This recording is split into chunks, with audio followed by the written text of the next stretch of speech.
Dan untuk mengetahui kronologi pengungkapan tindak pidana pencucian uang dari kasus peredaran narkotika jenis sabu seberat 47 kg, kita telah terhubung dengan Wakil Direktur Tindak Pidana Narkoba Barreskrim Polri, Kombes Jayadi. Selamat sore, Pak Jayadi. Selamat sore, Mas David. Ya, apa kabar Pak? Sehat Pak ya? Alhamdulillah sehat. Ya, syukurlah. Pak, bagaimana kronologis pengungkapan tindak pidana pencucian uang dari kasus peredaran narkotika jenis sabu ini? Ya, saya awali ketika teman-teman penyidik dari Barreskrim Polri, dalam hal ini Direktorat Tindak Pidana Narkoba Barreskrim Polri, di sekitar bulan Juli tahun yang lalu, 2022, kita mendapatkan informasi bahwa akan masuk narkotika jenis sabu dari negara Malaysia. Kemudian berbekal dari informasi itu, para penyidik kami melakukan proses penyelidikan di daerah Provinsi Pekanbaru.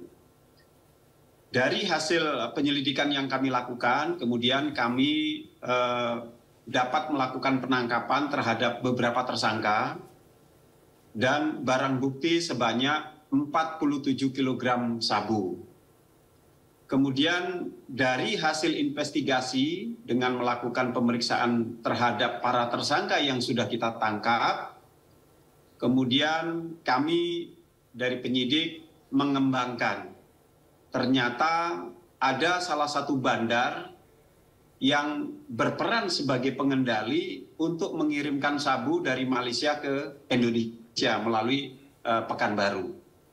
Kemudian seiring berjalannya waktu, dengan berbekal alat bukti yang kita dapatkan, baik keterangan saksi maupun alat bukti yang lain, kemudian kami berhasil melakukan penangkapan terhadap tersangka V, yang kemudian kita lakukan penangkapan terhadap yang bersangkutan di daerah Pulau Bali.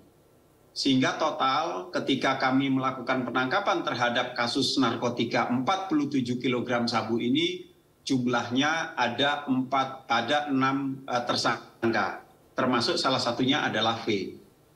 Dari 6 tersangka terkait dengan kasus narkotika ini, semuanya telah divonis. Ada yang divonis seumur hidup, kemudian ada yang 20 tahun, kemudian ada yang 12 tahun. Untuk tersangka V, untuk kasus narkotikanya itu divonis 12 tahun. Nah, kemudian investigasi kami lakukan dengan mengembangkan transaksi keuangan yang mereka lakukan. Kami menggandeng teman-teman dari PPATK, dengan bantuan dari teman-teman PPATK, kemudian kami berhasil menelusuri aset milik tersangka V, yang kemudian berhasil melakukan penyitaan terhadap beberapa aset. Di antaranya 10 aset kendaraan bermotor, kemudian 34 aset berupa tanah dan bangunan.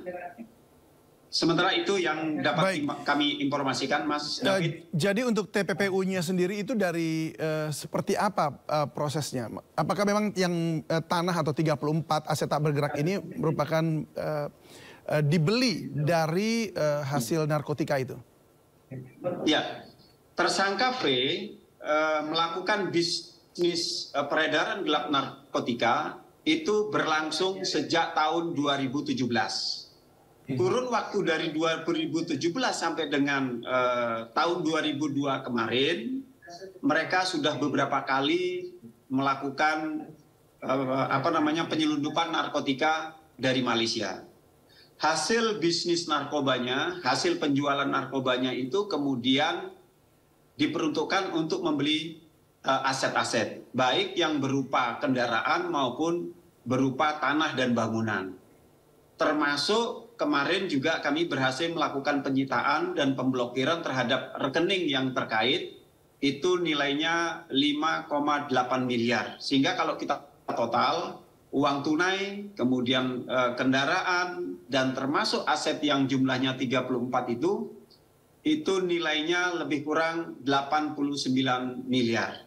Jadi sekali lagi saya tegaskan bahwa aset-aset yang kita sita ini yang jumlahnya 89 miliar ini merupakan hasil bisnis penjualan narkotika jenis sabu yang didatangkan oleh tersangka dan dijual ke Indonesia. Dan Pak Demikian, Jayadi, Mas David. Ya, dan itu aset tersebut atas satu nama atau itu disebar ke saudara-saudaranya atau seperti apa? Ya, dari hasil penelusuran aset yang kami lakukan dibantu oleh teman-teman PPATK, ada yang diatasnamakan yang bersangkutan, yaitu saudara tersangka V, ada juga yang diatasnamakan orang lain ataupun atas nama keluarganya.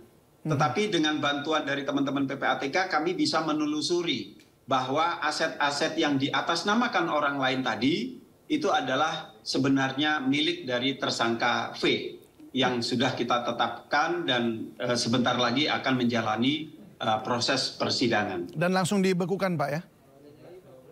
Sudah.